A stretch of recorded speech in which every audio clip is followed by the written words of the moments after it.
we are also so proud that this is led by an APC administration, APC thought process, where the need for equitable support to all so that we grow Nigeria for all and include everyone is taking place. And we are glad and proud that it is also taking place. Security is one of the areas that there has been active collaboration between states and the federal government, even though ably led by the federal government, and we are doing better in all respect. Following our meeting in Birnin Kebbi, which was the last, Nigeria has recorded significant growth in GDP. And just last week, the National Bureau of Statistics released the GDP figures for the third quarter of 2019, and it shows positive trajectory for our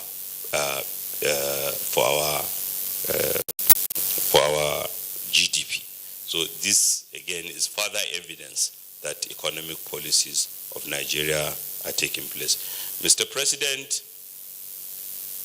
one of the messages we believe the president should lead in communicating to Nigerians is that despite all of achievements, and yes, a lot have been achieved, we have to work together so that we grow the Nigerian economy consistent with our population and our population growth. Mr. President, many people note that the Nigerian budget has been under 30 billion US dollars. Under 30 billion US dollars. Even though prior to President Buhari, budget performance has been less than 25%, but now approaching 60, 70%. And that is part of both the important thing to note, because a budget of $30 billion federal budget for a population of 200 million people and growing is grossly inadequate. In Nigeria, the tax to GDP ratio, which is an index that is used globally to show the effort to collect revenue by states, is the Nigerian tax to GDP ratio is about the lowest in the world. It's less than 8%. In most countries, it's 14%. In fact, some economists have done a study, and they found out that in countries that have the highest tax to GDP ratio, which are the Scandinavian countries, Denmark, Norway, Finland, where tax to GDP ratio is about 27%. These countries have the best public health care system in the world. They have the best primary education system in the world. These are the countries that are currently known to be closing down prisons because they don't have prisoners. So many economists have tagged this investment in social capital, that there is even a trade-off. And once the case can be made, particularly under a very credible leader like President Muhammadu Buhari, people do not even mind contributing to the state by tax if we can form more social capital so that the economy can grow. If we compare our budget size to countries that are about 200 million people, we will notice that we are very, very small indeed, and we need to support states so that that potential can be explored and we build a greater economy. So, in essence, we are all beneficiaries of the federal government policies and programs and partnership, and we are proud. There is therefore the need to continue to encourage this dialogue so that we evolve better policies. Today, we anticipate briefings from members of the federal government team, as well as experience and perspective from other APC states, which will be delivered by, among others, the chairman of the Nigerian Governors Forum, H.E. Godwin, and H.E. Kayode Fayemi of Ekiti State, H.E. Godwin Obaseki of Edo State, H.E. Abakar Sani Bello of Niger State, H.E. Abdullahi Sule of Nasarawa State. Let me reiterate at this point that the important thing for us as elected representatives of our great party, the APC, is to ensure that there is both policy harmony between our states and the federal government in all sectors, so that multiplier effects will be created that will transform the lives of our people. We have diverse experiences and backgrounds and believe that can be brought to bear in the evolution of policies, both in the APC-controlled state and the federal government, and even to the benefit of non-OPC states, so that the commendable leadership and achievements can be sustained. Finally, I wish to appreciate my brother, Governor Lalong, his cabinet, and the good people of Plateau State for the warm hospitality accorded us. We are indeed grateful. I wish you fruitful deliberation.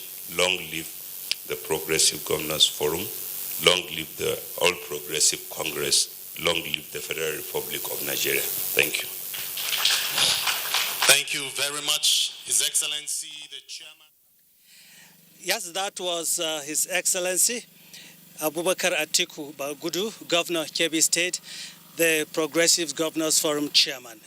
In his address, he mentioned quite a lot of things that APC is doing to ensure that the lives of Nigerians are better positioned. But he also highlighted the success of the party at the just concluded Bayelsa and Kogi State governorship elections, where the APC came tops. And his commendation went to the president and all stakeholders that were involved in those elections. Areas of some critical issues came up: revenue, agric, education, security. Those are those critical areas that the APC government is committed to turning around. And as we all know, he gave his the success story so far, what the APC has done to ensure that peace is restored, to ensure that everywhere is now peaceful for people to go to and for people to live. He also commended Governor Lalong for hosting them, and as we told you earlier, Plateau State is always ready, Plateau State is always hospitable, and they are comfortable here.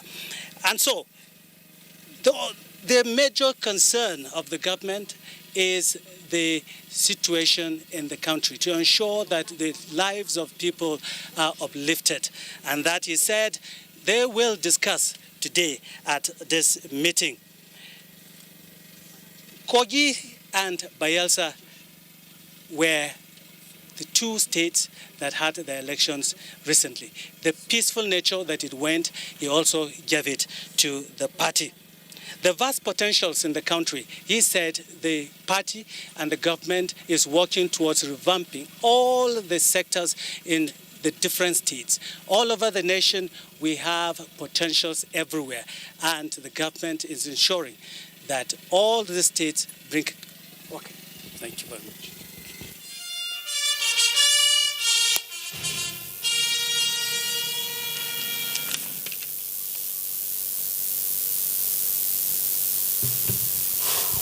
Your Excellency,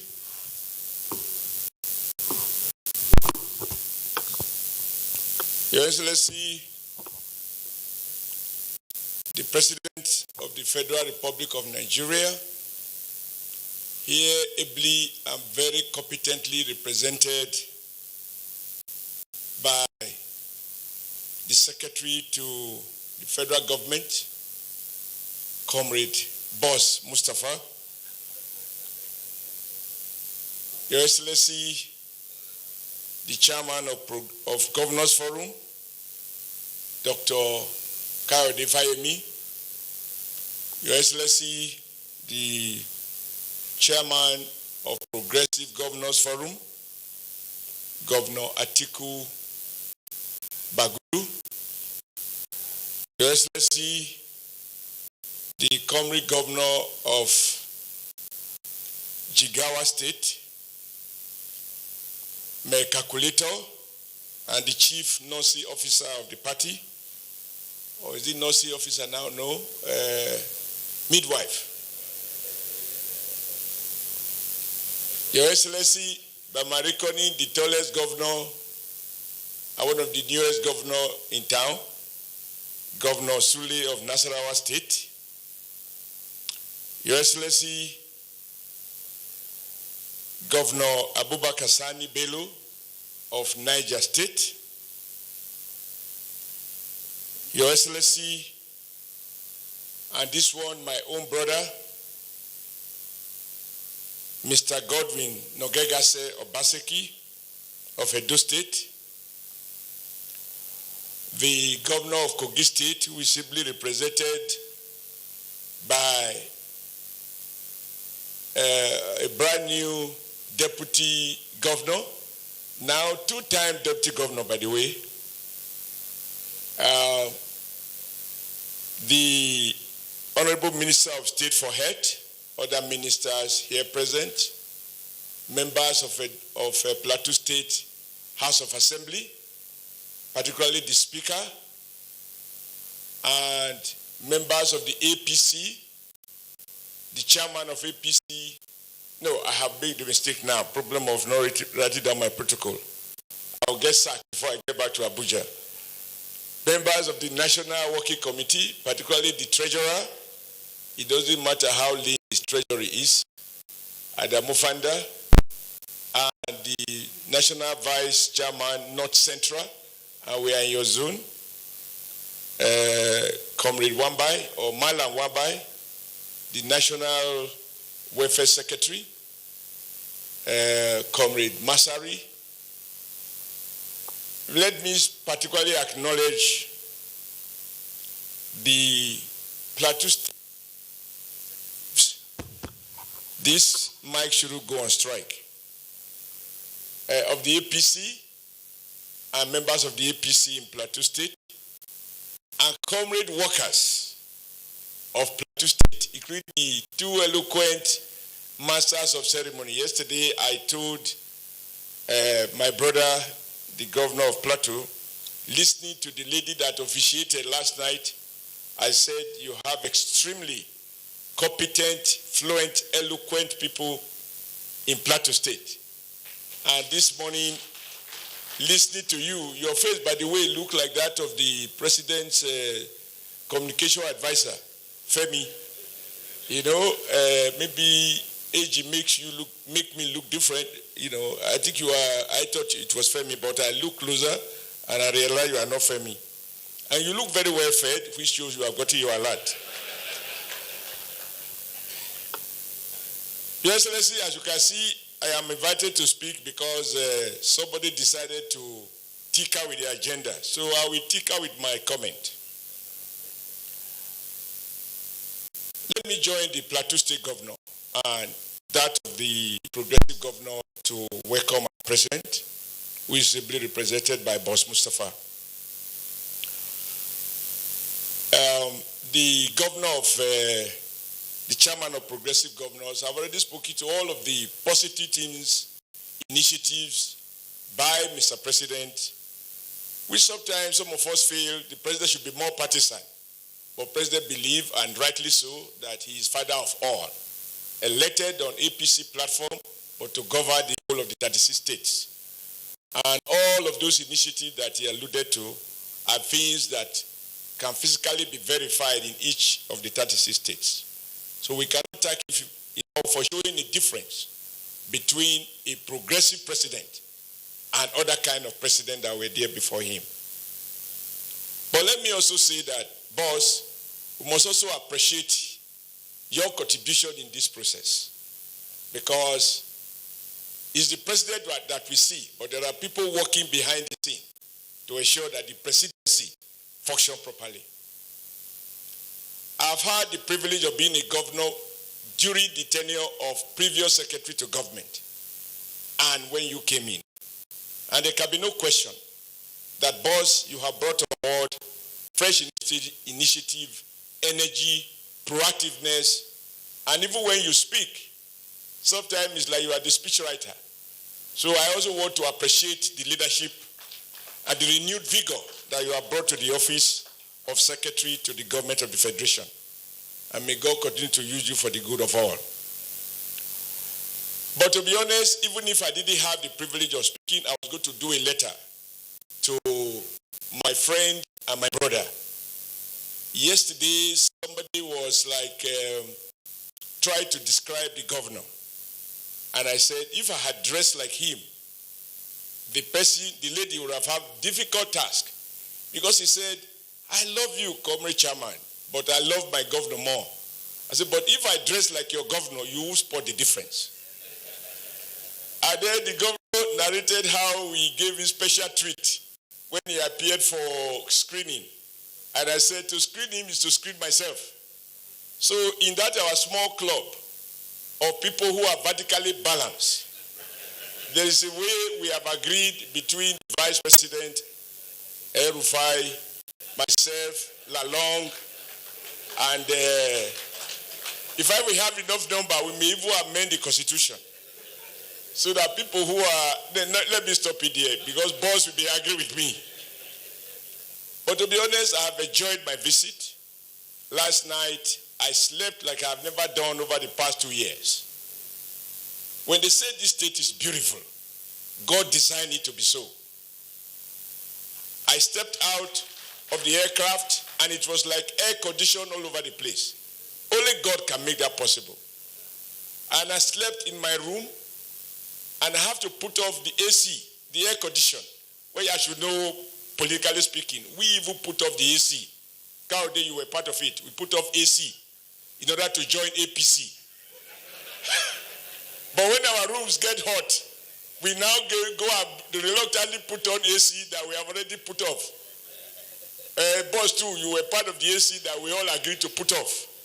And you can see that with APC, we got to a level that we couldn't have gone to. But then when you are in a hot environment, you put on the AC again. So last night, I said, this AC, we have gotten rid of you. Even here at Plateau, we got rid of you. And I slept like I've never done before. To be honest, I asked my colleagues, and they have the same experience. I said, this is truly a God-blessed state. And as they say, it's also God that chooses leaders. And I think God has also decided to choose a leader in the person of Governor Lalong to make a difference in the governance of this state. You know, when I listen to the previous speakers, we talk about revenue generation and all of that. That is very important. But I think what Governor Lalong has shown on the plateau is that money will never be enough to meet the greed of those who choose to be greedy with public funds. Because look at the reality.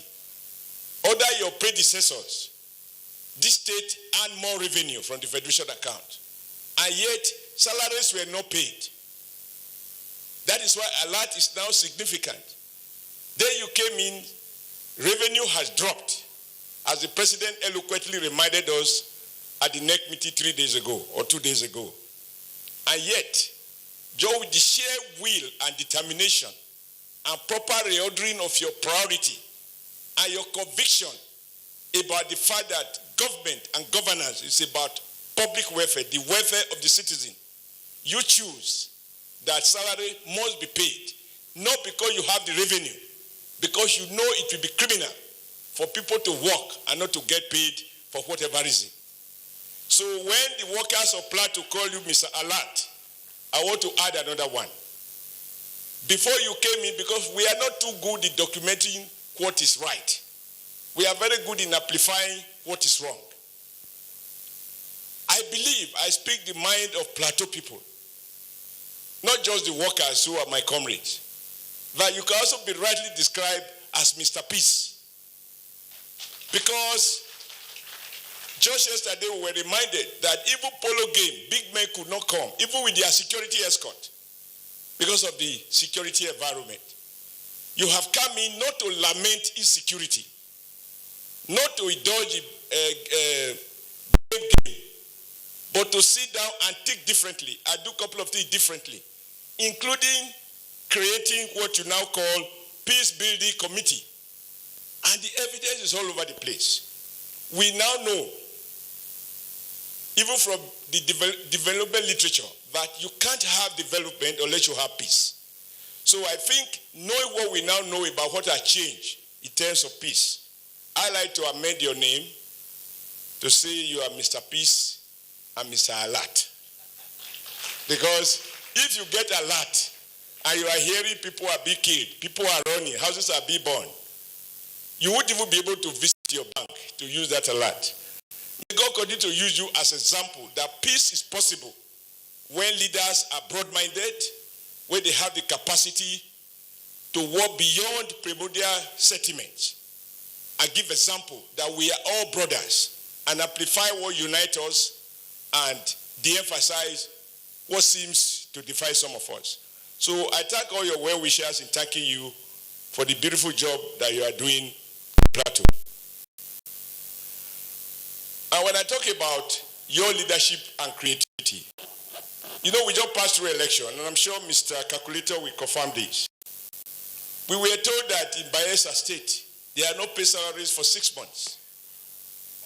And you know that the revenue accrued to Bayelsa, you don't earn 30%. In fact, you don't earn 20% of what accrued to Bayelsa with 8 local government. So if they cannot pay, the current governor there, my own friend and my own brother, couldn't pay salaries with that huge revenue. And you with such little salary, with more population, can pay salaries. It tells you it's not about how much you earn. It is about your will, your heart, and your determination. I hope that God will continue to enrich those inner qualities in your heart that defines what you do and give you a denouement to continue to do well. But let me also appeal to you, Chairman of the Progressive Governors Forum. I believe that the progressive governors should work hand in hand with the APC, the Progressive Party.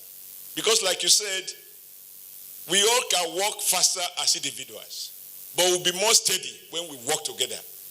I believe, like our president said, when the party and those elected on his platform, appointed as ministers on his platform, or appointed as DGs on his platform, when we all relate, share experiences, compare notes, I believe our party will be deeply institutionalized and our people will come to appreciate more and more what distinguishes our party from the other political parties.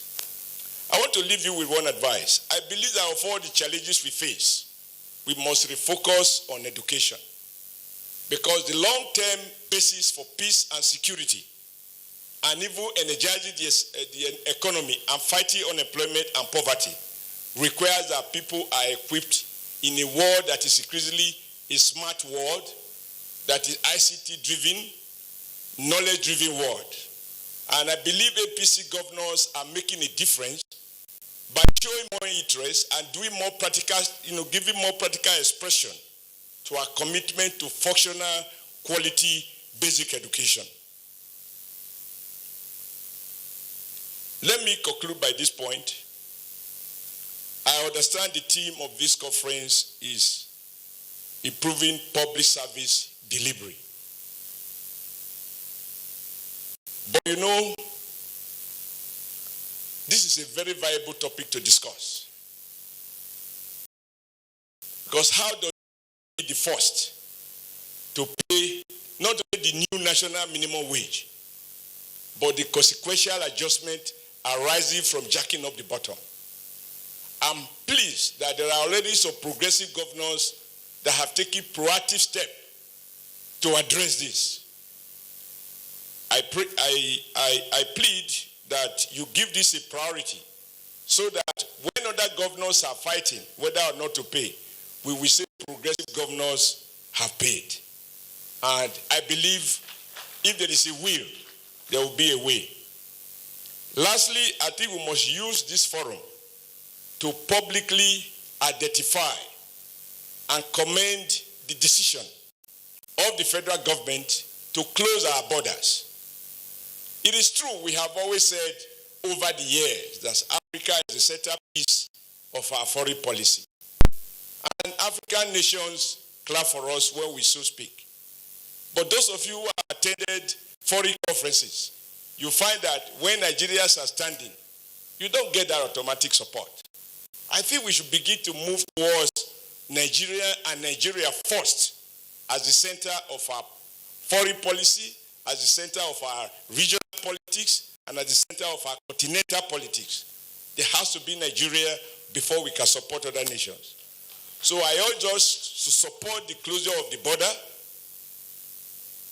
We are not repentant about it until our neighbors recognize the need to follow those protocols with regard to fair trade, with regard to ensuring that nation states are not used as dumping point for goods that are destined to be smuggled into Nigeria. I asked my brother, Governor Lalong, I said, my first time in Plateau was to organize a strike. No, not a strike, to negotiate. To negotiate for, improvement in wages. And I remember visiting NASCO. And I was happy to hear that NASCO is still there. NASCO was growing, producing conflict, producing carpets, and expanding to various other areas. And there are a couple of other factories that were developing on the plateau. But the challenge they faced, and then we were told there was this stable power in Jos that was not available in other states. So whatever we have to do to get Nigerians to consume what is made in Nigeria, I don't think we should be apologetic about it, even if the method is not as refined as we want it to be. So when we close the borders, our industries respond by eating what we produce. Like last night, we had a good joke about rice produced on the plateau and blended in Nasarawa and consumed in Kaduna and transferred to Edo and so on. I think that is the kind of thing we want to see. But there is a cost to pay. We can't please our foreigners, our neighboring countries, and destroy our own economic base. So I think this is something that we should all support. And I believe that this meeting from time to time by progressive governors is perfect because we can learn much more from each other's experiences and over time carve out a difference between us and the others. Thank you so very much for this opportunity. I have told my NWC members that we shall plead with Governor Lalong to invite us to Plateau. To be honest, so that I can have another 2-3 days of sleeping here, one item per day, so that by the time I return, people will think I'm coming from somewhere. Thank you so much for this opportunity. A round of applause for the National Chairman of the All Progressives Congress. That was an eloquent speech from the National Chairman of the All Progressive Congress, Adams Oshiomhole. He spoke extensively on some of the issues in the front burner and what is expected as possible outcome of this parley. The national chairman of the party also showered encomiums on the Plateau State Governor, whom he now extended his nickname from Mr. Alert to include Mr. Alert and Mr. Peace.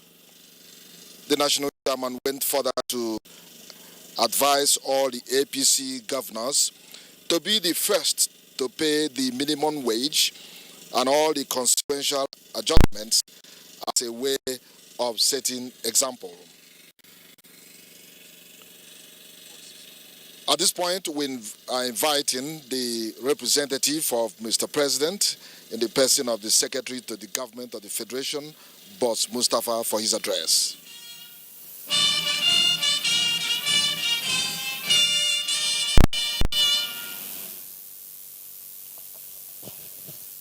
Thank you. You might take your seats, please.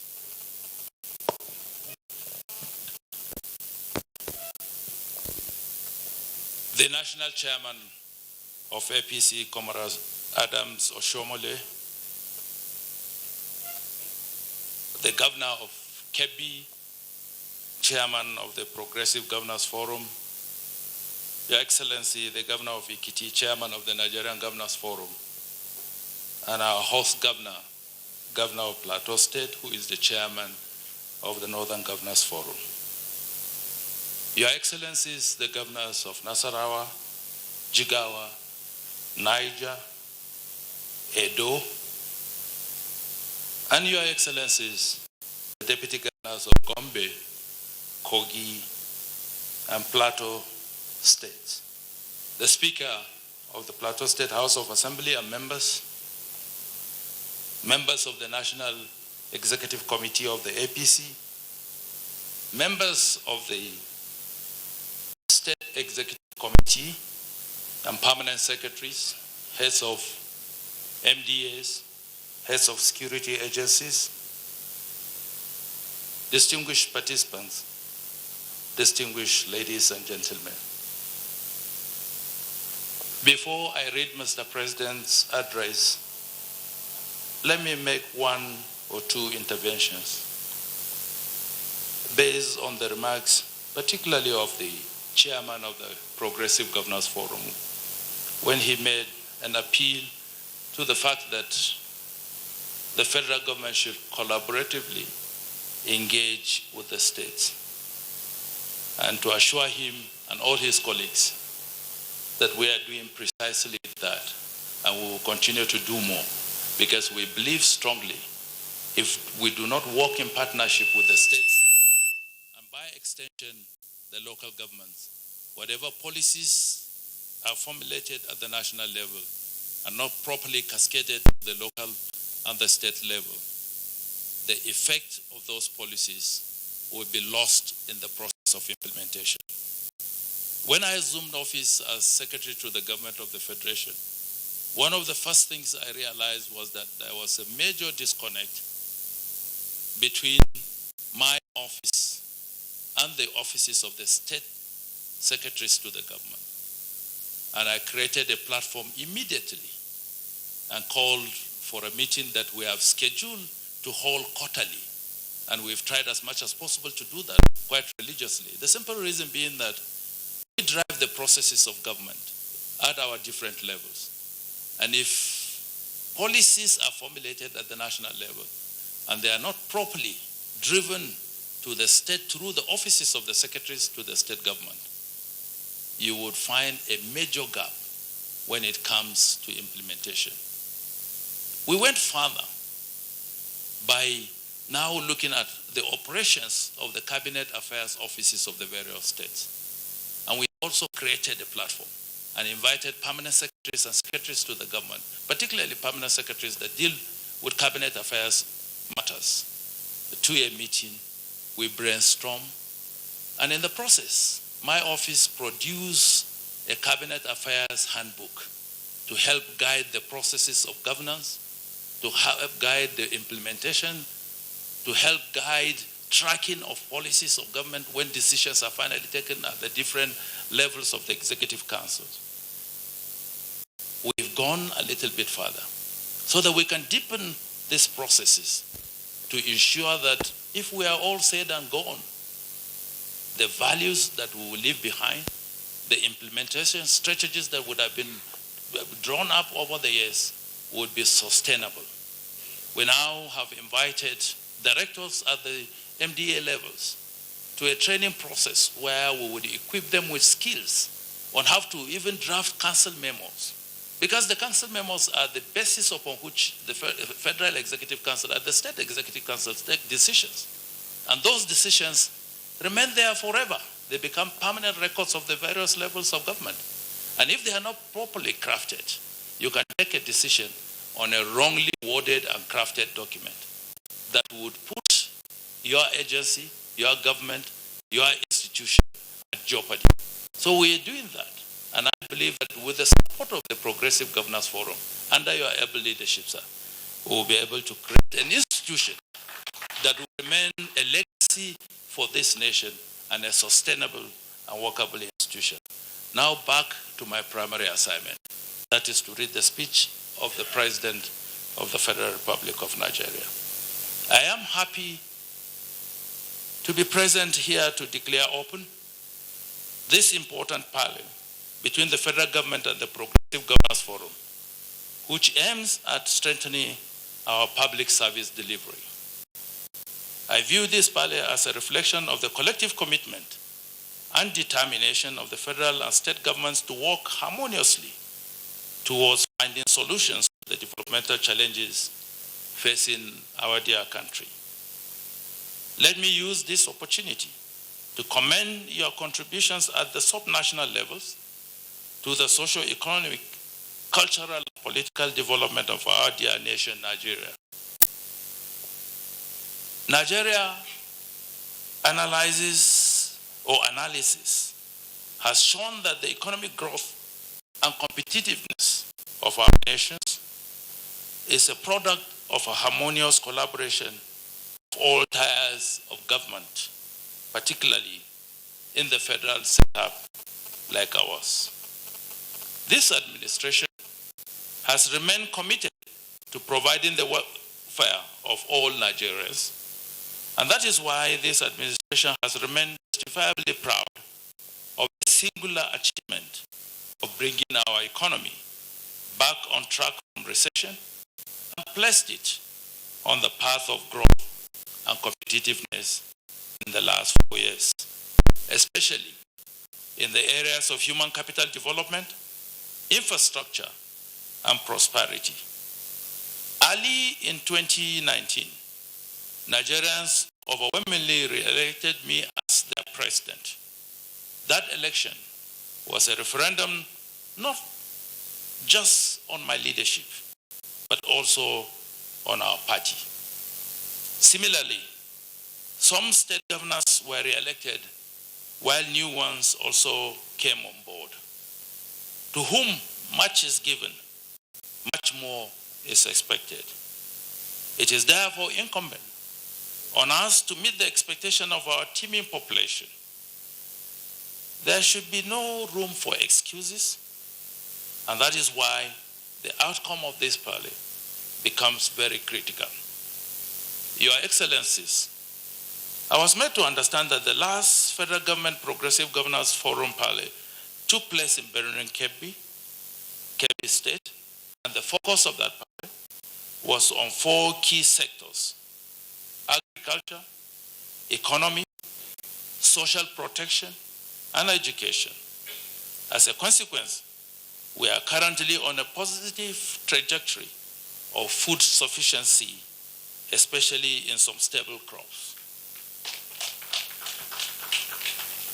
We have also put in place several social investment programs that have resulted in increased school enrollment and nutrition. We are yet to get our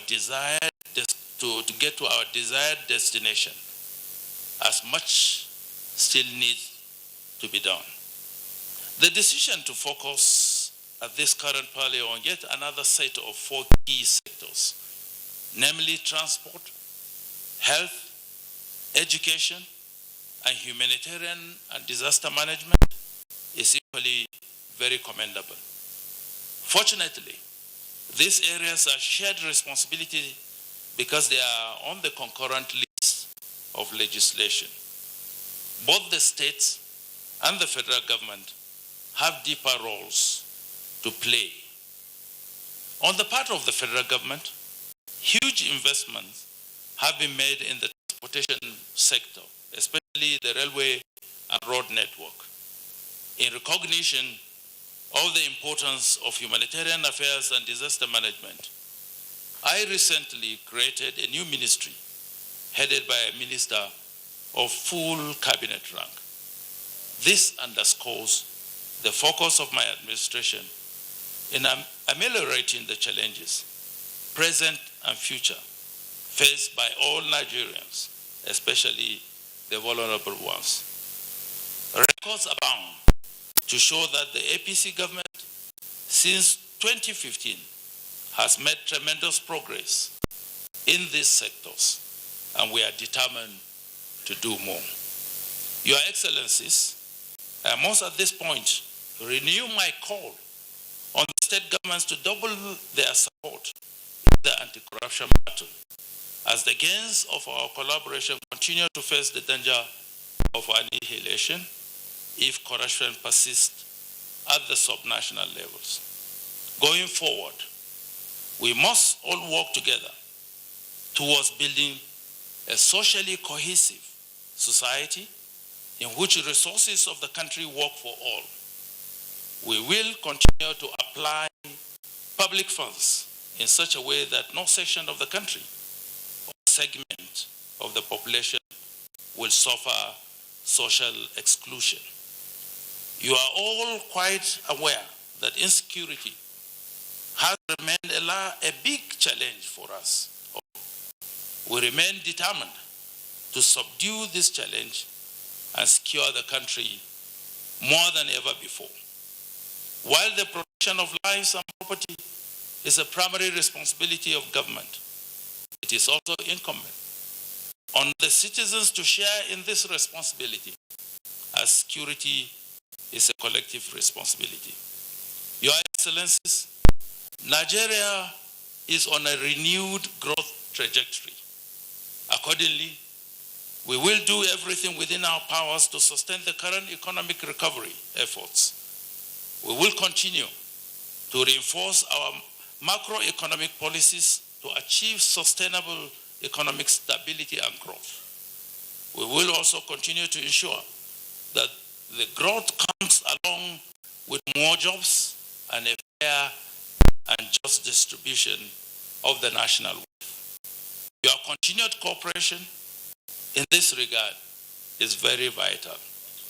This administration has come this far because of the unfaltering support and goodwill of your Excellencies.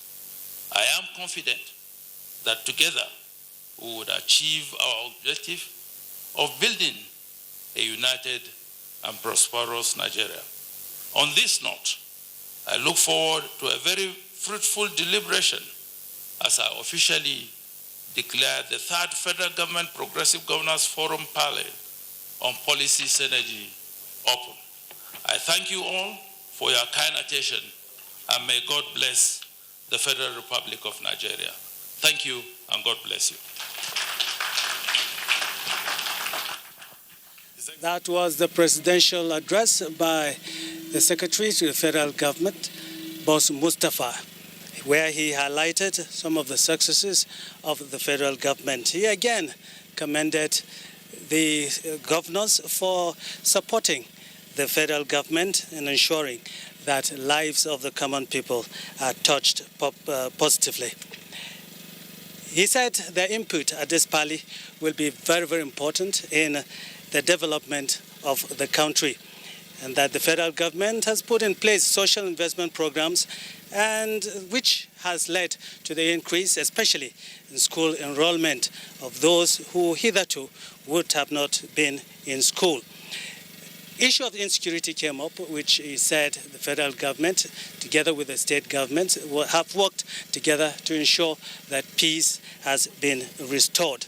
He renewed the call on state governments to work towards ridding the country of corruption and other things that he raised, which Ikechukwu will let you into that.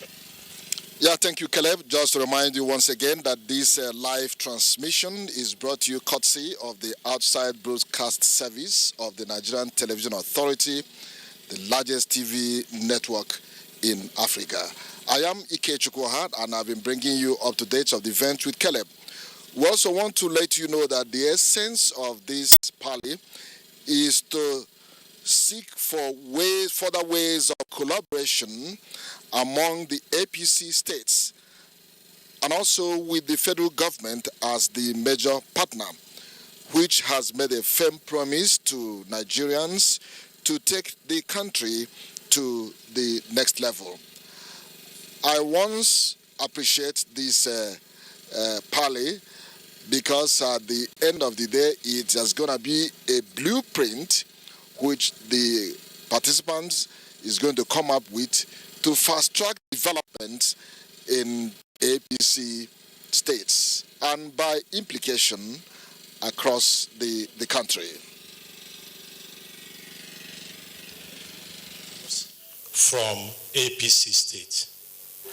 Permit me to announce that the Progressive Governors Forum Governance Program Steering Committee, co-chaired by two governors, His Excellency Mohammed Badaru Abubakar, the Governor of Jigawa, and His Excellency Simon Lalong, the Governor of Plateau State. These two governors work with experts from across the country and the Progressive Governors Forum Secretariat to make sure that this program holds. So we are going to be inviting the panelists to come and take their seats, and I invite first the moderator for this panel, who is the Governor of Jigawa State, His Excellency Mohammed Badaru Abubakar. Please let's make the clapping resounding.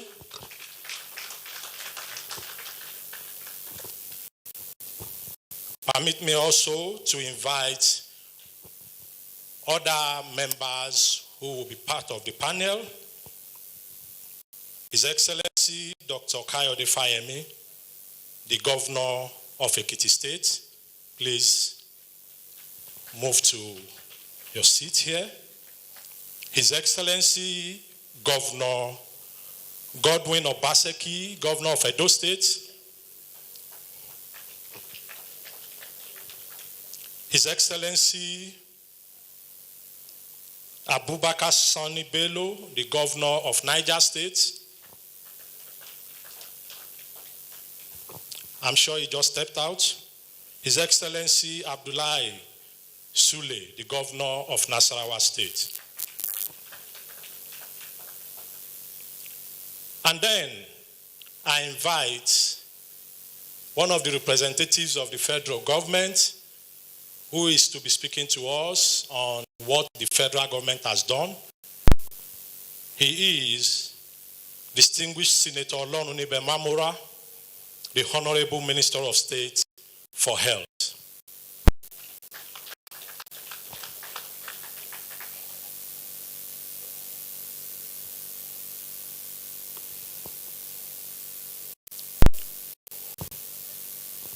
I will therefore, at this point, hand over to His Excellency Mohammed Badaru Abubakar, the Governor of Jigawa State, to take over from here.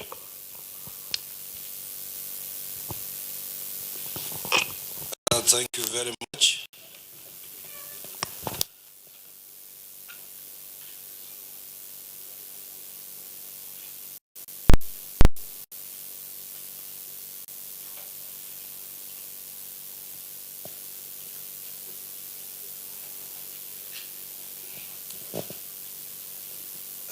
Thank you very much. As you might have noticed, we collapsed the two programs into one panel. Initially, the federal government officials will be talking to us, then experience sharing by the governors. But we decided, because of time, to join the panel. Then I will ask distinguished Senator Mamora to start discussions mostly on health issues in the country.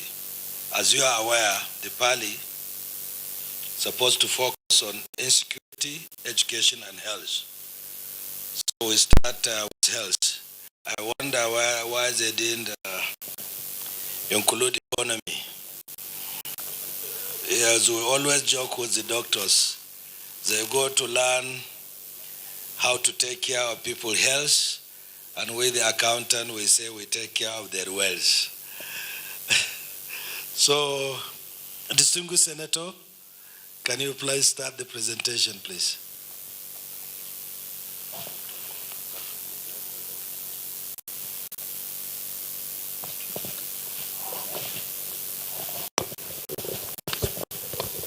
Thank you very much, Your Excellency, and all excellencies on the panel here, distinguished audience. Let me thank the host governor, my good friend and brother, for bringing us to this place. When I was coming up to the podium, I saw that Think Plateau, Act Plateau. It just occurred to me that since the governor has been given another name, which is Mr. Peace, you might as well go ahead and say, of course, it's known as Mr. Alert.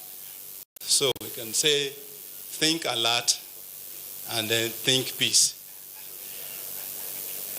Well, thank you very much. I think most importantly for the federal government at this point in time, particularly for this forum, is to bring to the front burner the issue of primary health care, and particularly primary health care under one roof. Primary health care is critical because when you look at the health care delivery, it's a pyramid. And at the base of that pyramid is primary health. You move up to the secondary care, and of course, you move up at the apex is the tertiary care. But all the countries that have got it right, it's because they got it right at the level of the primary care. Because that is where everything happens. Everything in the sense that you cannot stand a pyramid on its apex. It can only stand on the base. And at that base, you have things like vaccination. And we have so many vaccine-preventable diseases that we are dealing with. You talk of polio, you talk of measles, you talk of whooping cough, you talk of tuberculosis, you talk of tetanus. And these are diseases that we are grappling with in the country. Malaria, despite being not being vaccine preventable, at least now, Nigeria's contribution to death from malaria is so high. But these are things that can also be managed at the primary level if we adopt the right attitude. And of course, if you're talking about maternal mortality, or you talk of maternal care, infant mortality, Nigeria has very, very high figures of maternal mortality and neonatal death. So, but if we manage our primary care level, we manage it well, we will overcome these issues. Even the issue of nutrition. Nutrition of the child starts from the womb. And what the statistics we have shows that over 60% of pregnant women in Nigeria suffer anemia. And oftentimes it's because they are not eating well. That is where nutrition comes in. And if the mother is not well nourished, then the baby in the womb will also be malnourished. And the danger there is that the full capacity of that baby may be compromised right from the womb. And if care is not taken, even post-natal, that is after birth, the child may not be able to recover. And I'm happy to note that some of the governors here were present at a recent high-level roundtable that took place a few weeks ago in Seattle under the auspices of Aliko Dangote Foundation and the Bill and Melinda Gates Foundation, and of course the Progressive Governors Forum.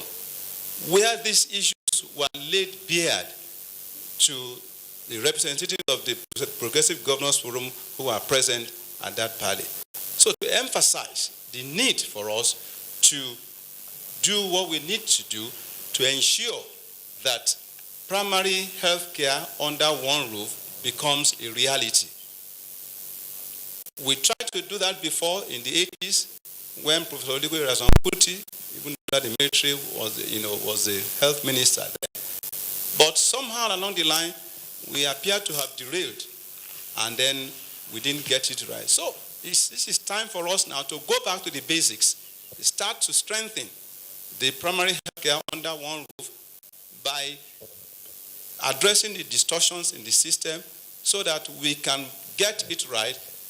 We shouldn't be dealing with polio. It's rather sad that at this point in time, there are only 3 countries in the whole world that are still battling with polio. And Nigeria is one of them. Nigeria is the only country in Africa. So Nigeria, Afghanistan, and Pakistan, those are the only 3 countries. We shouldn't belong to that group. Happily enough, in the last 3 years, we have not had any wild polio virus. So we are inching towards being certified polio-free. But we need to do a lot so that we don't regress. And it has to do with your good selves, your excellencies, what you do in the area of primary care in your respective states. Other areas, secondary care, tertiary care, if we get it right at the primary care level, we will reduce the burden. There are a lot of patients that go to the secondary care level, tertiary care level, when they have no business going there. So this is a burden on these other levels of care. But if we get it right at the primary care level, we will make the difference. I think I will stop here for now, Your Excellency. Thank you. Thank you very much for the contribution before we get back to you. But I believe it's necessary for me to refresh our mind on our agreements of the last Pali in Kogi and the progress made so far. If you will recall, we come out with 5 issues after the Pali in Kogi.